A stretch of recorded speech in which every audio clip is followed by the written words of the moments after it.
Chicago, Illinois, the third biggest city in the United States of America, and that is where the Arizona Coyotes will be playing tonight. Gosh, is that beautiful from the air at nighttime. A great sight to see, but what would be an even better sight to see would be if we could defeat one of the best teams in the NHL, the Chicago Blackhawks. They're going to score early on in this game and try to say, no, you're not going to do that. What's going on, guys? I'm Mr. F9916. Welcome to episode 8 of this Arizona Coyotes relocation to Seattle franchise. We're going to tie this game almost with 7 minutes left on the breakaway, but we are able to get more chances as we get the puck in the zone and redirect it in and score. So we do end up tying the game with 7:04 left in the second period. Kind of a low-scoring game. You take a look, though, just a nice deflection right there. Not sure who that was that got the goal, but the game is tied. We go all the way to the third period, and Chicago's going to have a beautiful play right there, breaking past a bunch of defenders. They're on the power play, and then a weird angle shot, and they score. Kind of a cheap goal right there,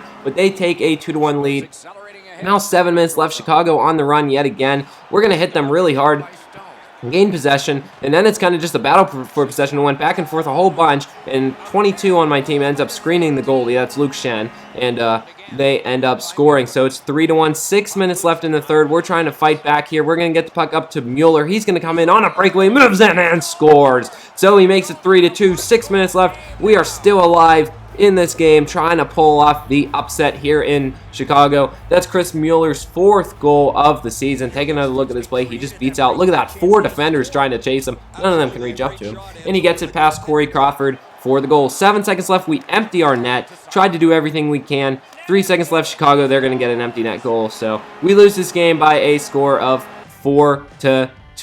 Take a look at where we are in the standings. We are in dead last. We're not even close. 6-18-1. We're just really bad. You know, I kind of expected this year. I traded away some of my good players to get draft picks and prospects, and I figured, you know, if we're going to tank, we're just going to hit rock bottom before we're going to get better. That's just what's going to have to happen, I guess. Playing against Calgary in our next game, we are back home in Arizona. Of course, Seattle, Washington's going to be home next year. This is the last year Arizona's going to be home for us, so enjoy the cactuses in the desert while we can. We're not going to enjoy Calgary scoring goals against us. They make it 1-0 early on in the first. Then with 10 minutes left in the first, Martin Hansel's going to win a faceoff, gets it to Goligotsky. He shoots it, and Hansel redirects it and scores. So good play by the two of them, teaming up to tie this game with 10:26 left in the first. Calgary, however, with a delayed penalty, is going to have the puck in the zone. They get it kind of in a weird spot and score.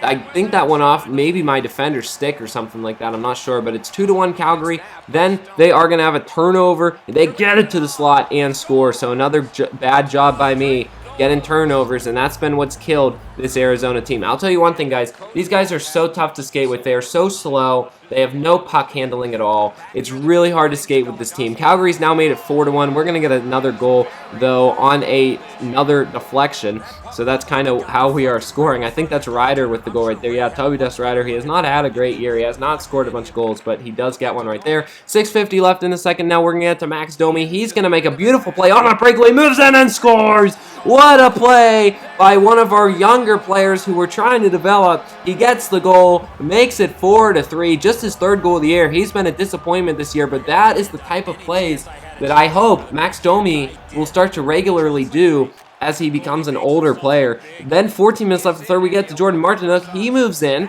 tries to take a shot, it gets blocked, he gets to the boards, then he skates back in front and he scores! That one's going to be redirected in. Brad Richardson with the goal, and we have tied this game 4-2, so we've made a huge comeback here. 7 minutes left. Another turnover. Calgary with the puck. They're going to move in, get it to the slot, not to even the slot, to the left side, and score. Our goalie fails us again. 18 seconds left. We empty our net. Calgary with the puck, 14 seconds left. I try to dive to block it, but they score. So we lose this game 6-4. Second game in a row, guys, that we were really close to having a chance to go to overtime. We've been close. I will say this, we've been really close in a lot of our losses. It's not like we're getting blown out every game. We've been really close. And if we can just, you know, let up less goals, if we can actually play better, you know, less turnovers, have better goaltending and defense, you know, I think we can at least win maybe 40% of our games.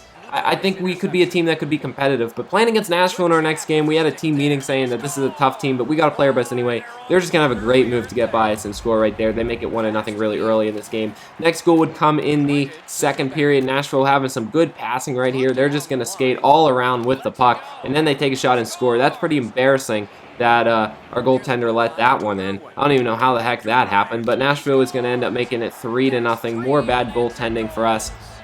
We're just falling apart in this game. This game is going to be one of those blowout games that I said are not most of our losses. This one, we didn't even have a chance. 4-0 with still 3:16 left in the second. We go to the third, 16 minutes left. Nashville, they're going to score again, and our goalie has just been ridiculous. I'd say only like 1 or 2 of those goals should have gone in. It should be 1 or 2-0. Instead, it's 5-0. We're going to take out Justin Peters. He has just been really bad, and we're actually going to bring back in Mike Smith because Peters has just been an embarrassment. He's just not a very good goalie. He's only a 79 overall. I guess what do you expect? But 49 seconds left in the third, and Nashville's going to score one more time on us just to add insult to injury. We're going to lose this game by a score of 6-0. Team meeting, we got a big challenge in front of us. Oh, goodness. What's the next team we're playing? We already played a really good team. It is going to be... the Pittsburgh Penguins. Those of you that were with my channel last year knew that I did them for a BGM. I won the Stanley Cup. Shows how big of a difference you can do with a good team versus a bad team. But we're actually going to take the lead early on in this game. Martin Hansel drives to net, goes to the backhand and scores. Gets one by Marc-Andre Fleury. Take another look at that play. Boom. Beautiful goal.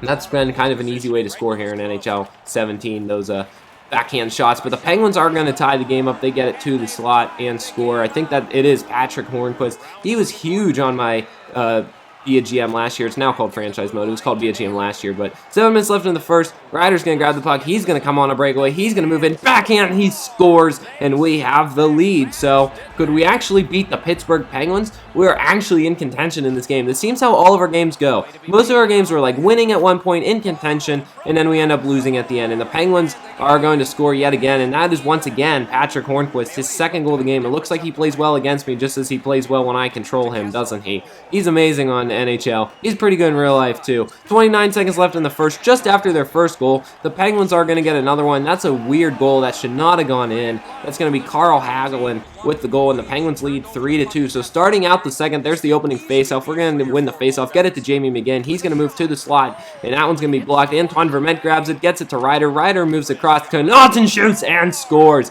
Great passing by the Arizona Coyotes, and I think McGinn actually tapped that one in. So it is going to be 3-3. Yes, it is. It's tapped in by Jamie McGinn, and we have tied this game. 15 minutes left in the second now. We're going to have the puck. Ekman Larson coming in. Look at him make the moves, and the offensive defenseman is acting more like a power forward right there as he gets past defenders on a breakaway and scores. We have the lead 4-3. Look at that play by Oliver Ekman Larson. So once again, we are leading or tied in a game midway through against a good team. 7 minutes left in the second. The Penguins are going to have a really nice goal of their own. They drive to net and score. I'm not sure who it is that scored that goal. It's going to be Kuhnhackl or Stone, one of them. I'm not sure, but 4-4, 3 minutes left in the second. Jordan Martinook with the puck for us. He's going to skate all the way to the back, gets it in front, and we score. Actually, kind of a weak goal for Marc-Andre Fleury to let in right there. I think we kind of got lucky. Take another look at that one.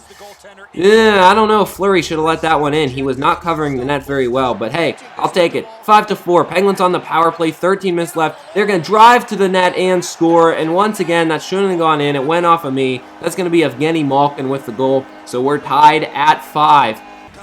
Flash forward now. Well, not flash forward yet. See, that went off of my skate. Kind of an embarrassing goal right there. That's very frustrating. But Penguins emptying the net with a delayed penalty. 6 minutes left, and they are going to drive to the net.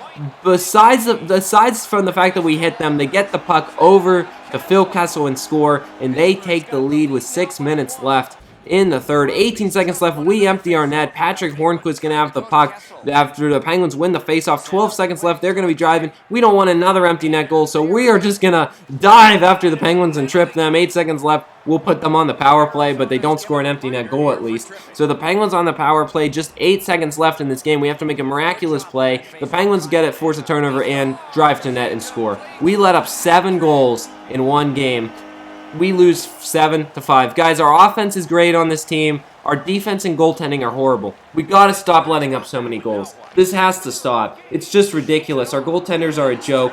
And I know we have the offensive ability to at least win some games, maybe be 20th in the league instead of 30th. But look, 28 shots each, we gotta stop this. That's gonna be it for this episode. I hope you enjoyed. Make sure you rate, comment, and subscribe. For now, I'm Mr. Affleck 9916. Peace.